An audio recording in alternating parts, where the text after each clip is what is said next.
तो mat Titan Thanos MCU के infinity saga का मेजर विलन रह चुका है, जिसने अकेले ही सारे एवेंजर्स को हराने के साथ साथ यूनिवर्स की आधी पॉपुलेशन को भी खत्म कर दिया था। पर अब थैनोस के बाद एमसीयू में एक और विलन की एंट्री हो चुकी है, जो कि है कैंग द कॉन्करर। और ये कैंग द कॉन्करर एमसीयू के मल्टीवर्सल सागा के अंदर एवेंजर्स के लिए सबसे बड़ा खतरा है। लेकिन कैंग रियलिटी में एक ह्यूमन बीइंग है, जिसके पास पावर्स के नाम पर अगर कुछ है तो वो है उसका जीनियस लेवल इंटेलिजेंस और फ्यूचर का एडवांस टेक। लेकिन अब सबसे बड़ा सवाल भी यही उठता है कि क्या कैंग द कॉन्करर थैनोस से ज्यादा पावरफुल है या फिर अपना थैनोस अभी भी सबकी बैंड बजा सकता है। तो आइए आज की इस वीडियो के अंदर हम इसी बारे में डिटेल से बात करते हैं और कैंग और थैनोस का बैटल कंपैरिजन करते हुए ये जानते हैं कि मार्वल के इन दोनों विलन्स में से कौन सा विलन ज्यादा पावरफुल है। तो ये वीडियो बहुत इंटरेस्टिंग होने वाली है, इसीलिए इसे पूरा एंड तक जरूर देखें। और अगर आप हमारे चैनल पर नए हैं तो सब्सक्राइब बटन के साथ साथ बगल के बेल आइकन को भी ऑल पर सेट कर लें, ताकि जब भी हम कोई नई वीडियो अपलोड करें तो आप उस वीडियो को सबसे पहले देख सकें। तो आइए अब बिना किसी देरी के आज की इस कमाल की वीडियो को स्टार्ट करें। Origin and powers of Thanos. तो पहले बात करें थैनोस की, तो थैनोस एक इटर्नल डेविएंट हाइब्रिड है जो कि सैटर्न के मून टाइटन के ऊपर पैदा हुआ है। थैनोस एक इनक्रेडिबली स्ट्रॉन्ग कैरेक्टर है और इसे पूरे मार्वल सिनेमैटिक यूनिवर्स के सबसे पावरफुल कैरेक्टर्स में से एक माना जाता है। थैनोस का उसकी लाइफ के अंदर सिर्फ एक ही गोल रहा है, आधे लोगों को जान से मार देना, ताकि बचे हुए आधे लोग सारे रिसोर्सेज के साथ अपनी लाइफ को अच्छे से जी सके। लेकिन जब थैनोस ये सब अपने ग्रह टाइटन के ऊपर करता है, तब उसके प्लेनेट के लोग ही उसे पागल घोषित कर देते हैं और उसे अपने प्लेनेट से निकाल देते हैं। जिसके बाद आगे चलकर थैनोस ने अपनी बड़ी सी आर्मी बनाई और अपनी बड़ी सी आर्मी के साथ मिलकर वो दूसरे प्लेनेट्स पर जाने लगा और उन प्लेनेट्स के आधे लोगों को मारने लगा। और फिर अपने इसी काम को अंजाम देने के लिए थैनोस ने सारे इन्फिनिटी स्टोन्स को इकट्ठा किया और आधे यूनिवर्स की पॉपुलेशन को सिर्फ एक ही स्नैप में मिटा दिया। अब बात करें थैनोस की पावर्स की, तो एक इटर्नल होने की वजह से थैनोस बाय बर्थ ही बहुत ज्यादा पावरफुल है। थैनोस के पास super human strength, super human durability, stamina, super speed, agility and reflexes और रीजनरेटिव हीलिंग फैक्टर पावर है। थैनोस का फिजिकल स्ट्रेंथ इतना ज्यादा है कि वो टेसरेक्ट को अपने एक ही हाथ से क्रश कर चुका है। लोकी जैसे असगार्डियन गॉड को उसका गला दबाकर मार चुका है। बैटल ऑफ टाइटन के अंदर आयरन मैन को उसके मार्क 50 आर्मर के साथ भी टेक डाउन कर चुका है। कैप्टन अमेरिका जैसे सुपर सोल्जर को एक ही पंच में नॉकडाउन कर चुका है। विजन की वाइब्रेनियम बॉडी को अपनी उंगलियों से तोड़ चुका है और तो और वो हल्क से लड़कर उसे भी हरा चुका है।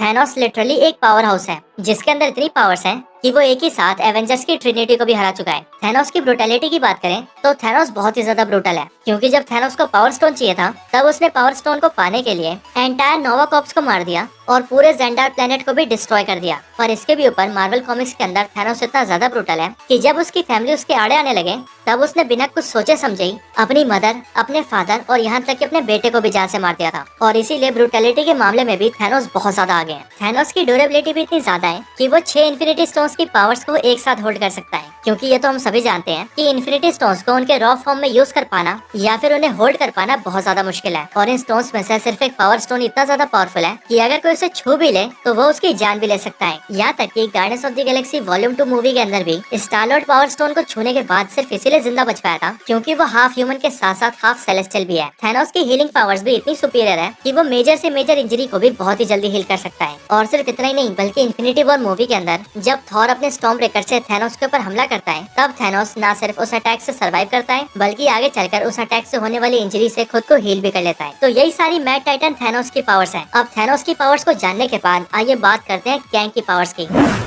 Origin and powers of Kang the conqueror. तो कैंग का रियल नेम नथानियल रिचर्ड्स है, जो कि बिलोंग करता है 31st सेंचुरी से। लेकिन मार्वल कॉमिक्स के according Kang main Marvel universe से नहीं बल्कि किसी डिफरेंट यूनिवर्स से बिलोंग करता है, जहाँ पर हमें ऐसा बताया जाता है कि ये Nathaniel Richards fantastic four team के लीडर रीड रिचर्ड्स या फिर डॉक्टर डूम में से किसी एक का डिसेंडेंट है। अब इन दोनों में से किसका ये तो कॉमिक्स में भी क्लियर नहीं है। नथानियल रिचर्ड्स जिस टाइम से बिलोंग करता है उस टाइम पर ये अपने लिए एक टाइम ट्रेवलिंग मशीन डिस्कवर कर लेता है और उस मशीन का यूज करके वो सीधा मेन मार्वल यूनिवर्स में आ जाता है और वहाँ से सीधा पहुँच जाता है पास्ट में एंशिएंट इजिप्ट के अंदर, जहाँ पहुंचकर वो सबसे पहले रामाटाइड बनता है और अपने फ्यूचर के एडवांस टेक को यूज करके वहाँ के लोगों के लिए उनका राजा बनकर उन सब पर रूल करता है। और आगे चलकर फैंटास्टिक फोर्स के पास आते हैं और उसे हराकर वापस भेज देते हैं। पर वहाँ से जब कैंग वापस जाता है तब वो अपने टाइम में वापस जाने की बजाय सीधा पहुँच जाता है 40th सेंचुरी के अंदर और वहाँ पहुंचकर वो बनता है कैंग द कॉन्करर। और फिर इसके बाद से ही कैंग सारे टाइमलाइंस को कॉन्कर करना स्टार्ट कर देता है और फिर ये सारे यूनिवर्सेस के सारे टाइमलाइंस का बेड़ा गर्क कर देता है। अब बात करें कैंग की पावर्स की, तो कैंग के पास कोई भी फिजिकल पावर्स नहीं है और इसका सिंपल सा जवाब यही है कि कैंग एक नॉर्मल सा ह्यूमन बीइंग है। लेकिन हाँ, कैंग बेशक से फिजिकली स्ट्रॉन्ग ना हो, बट वो पावरफुल बहुत है। कैंग की सारी पावर्स उसके सूट के अंदर है, क्योंकि इसका सूट ऐसे फ्यूचरिस्टिक एडवांस टेक से बना है कि अपने सूट के होते हुए कैंग के लिए कुछ भी कर पाना पॉसिबल है। कैंग ने टाइम को कॉन्कर किया है और इसी वजह से कैंग के अंदर जितनी भी पावर्स हैं, वो सारी पावर्स भी टाइम से जुड़ी है। और क्योंकि कैंग अपने आप को टाइम के परे कर चुका है, यानी कि वो खुद को टाइम से ऊपर कर चुका है, इसीलिए टाइम का कोई भी लॉ कैंग के ऊपर लागू नहीं होता। कैंग द कॉन्करर किसी चलते फिरते हथियार से कम नहीं है, क्योंकि इसके सूट के अंदर ऐसे ऐसे एडवांस वेपन्स फिट हैं, जिनसे अकेला बंदा अगर चाहे तो पूरे प्लेनेट तक को तबाह कर सकता है। और अगर ये बात करें कि कैंग के सूट के अंदर किस तरह के वेपन्स फिट हैं और ये उनकी मदद से कैसे कैसे अटैक्स कर सकता है, तो वो अटैक्स हैं एनर्जी बीम फायर करना, लेजर बीम फायर करना, इलेक्ट्रिक शॉक देना, अपनी फिंगर से मैग्नेटिक फील्ड्स को कंट्रोल करना, ग्रेविटेशनल फोर्स को कंट्रोल करना, टेलीपोर्टेशन पोर्टल को ओपन करना और तो और फ्लाई करना भी। कैंग अपने सूट के जरिए ये सारे काम कर सकता है। इन सब के अलावा कैंग के पास एक टाइम चेयर भी है, जिस टाइम चेयर के जरिए कैंग अपने मन मुताबिक किसी टाइमलाइन में भी जा सकता है और यहाँ तक कि किसी और यूनिवर्स में भी जा सकता है। इसके साथ ही ये टाइम चेयर कई सारे वेपन्स को भी कैरी करती है, जिन वेपन्स का यूज कैंग अपने डिफेंस के तौर पर करता है। और अगर कोई दुश्मन कैंग के ऊपर हमला कर रहा हो, तो कैंग की टाइम चेयर कैंग के चारों तरफ एक सिक्योरिटी लेयर बनाकर कैंग को प्रोटेक्शन भी दे सकती है। और इन सब के भी ऊपर कैंग के पास एक एडवांस गन भी है, जिसका यूज करते हुए हमने कैंग को कॉमिक्स में और एनिमेटेड सीरीज में भी देखा है। और इस गन का यूज कैंग तभी करता है जब उसे कोई सामने वाला खतरा सच में कोई खतरा लगता है, क्योंकि अगर कोई कैंग के ऊपर हमला करने आ रहा हो, तो कैंग अपनी गन का यूज करके उसे वहीं का वहीं फ्रीज कर सकता है। तो यही सारी कैंग की पावर्स थी। अब थैनोस और कैंग दोनों की पावर्स को जानने के बाद आइए अब इन दोनों के बैटल की बात करते हैं और जानते हैं कि इन दोनों में से कौन ज्यादा पावरफुल है। तो कैंग और थैनोस के बैटल के अंदर अगर इन दोनों के फिजिकल स्ट्रेंथ की बात करें, तो फिजिकली कैंग थैनोस के सामने टिकेगा भी नहीं, क्योंकि कैंग सिर्फ एक नॉर्मल ह्यूमन है, जबकि वही थैनोस एक इटर्नल है, जिसके अंदर गजब का फिजिकल पावर है। और इसीलिए रॉ स्ट्रेंथ के मामले में थैनोस कैंग को चुटकी बजाते ही मार देगा। लेकिन कैंग मार्वल का वो विलन है जो कि जाने जाता है अपने तेज दिमाग और अपने एडवांस टेक की वजह से। और इसीलिए अगर कैंग द कॉन्करर अपने एडवांस सूट और अपने टाइम चेयर के साथ थैनोस का सामना करे, तब कैंग थैनोस को हरा सकता है। और ऐसा इसीलिए क्योंकि कैंग के पास टाइम की पावर्स है। इसीलिए जब थैनोस कैंग से लड़ने आएगा, तब वो लाख कोशिशों के बाद भी कैंग को छू तक नहीं पाएगा। क्योंकि अगर आपने लोकी सीरीज देखी होगी, तो लोकी सीरीज के फाइनल एपिसोड के अंदर जब लोकी और सिल्वी कैंग के वेरिएंट ही हुरिमेस को मारने जाते हैं, तब उसके हाथ में एक ऐसा डिवाइस होता है जिसके जरिए वो टाइम में कुछ सेकंड्स आगे और कुछ सेकंड्स पीछे जा सकता था। और इसी वजह से लोकी और सिल्वी के अटैक्स करने के बाद भी वो कैंग के वेरिएंट ही हुरिमेस को छू भी नहीं पाते हैं। और अगर आप सभी को ऐसा लग रहा हो कि थैनोस अपने इन्फिनिटी स्टोन्स के साथ कैंग का सामना कर सकता है, तो मैं आपको बता दूं कि इन्फिनिटी स्टोन्स कैंग के आगे बिल्कुल बेकार है।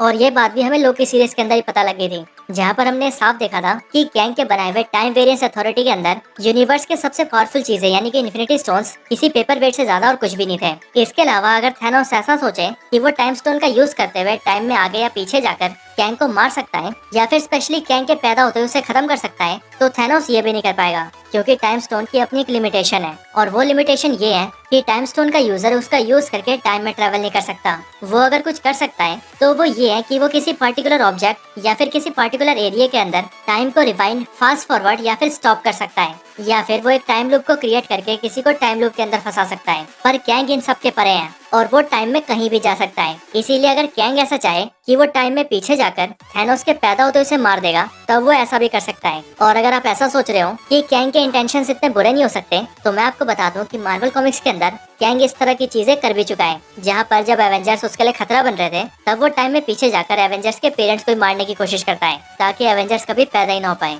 लेकिन अगर इन सबसे हटकर अगर कैंग और थैनोस को आमने सामने छोड़ दिया जाए, तो उस लड़ाई में भी कैंग थैनोस को हरा सकता है। और इसका जवाब भी हमें मार्वल कॉमिक्स की अभी रिसेंट सीरीज में मिला था, जहाँ पर हमें ऐसा दिखाया गया था कि जब Kang the conqueror main Marvel universe को पूरी तरह से कॉन्कर करने की कोशिश करता है, तब उसे रोकने के लिए थैनोस भी एवेंजर्स का साथ देता है। पर जब वो सारे कैंग के सामने उसे मारने जाते हैं, तब उस टाइम पर कैंग थैनोस के पास जाकर अपने हाथों से उसकी गर्दन दबा देता है और एक ही पल में उसे उसका पूरा टाइम दिखाता है। और फिर इसके अगले सेकंड कैंग के हाथों में थैनोस का कंकाल होता है, विच मीन्स कैंग इतना पावरफुल है कि वो थैनोस को सिर्फ एक सेकंड में खत्म कर सकता है। और वैसे भी हमें ये नहीं भूलना चाहिए कि थैनोस सिर्फ एक यूनिवर्सल थ्रेट है, जबकि वही कैंग द कॉन्करर एक मल्टीवर्सल थ्रेट है। और इसीलिए इस बैटल के अंदर भी कैंग थैनोस से ज्यादा पावरफुल कहलाता है। और इसीलिए अगर इस बैटल के विनर की बात करें, तो कैंग वर्सेस थैनोस के बैटल का clear winner Kang the conqueror है। Conclusion, Kang wins.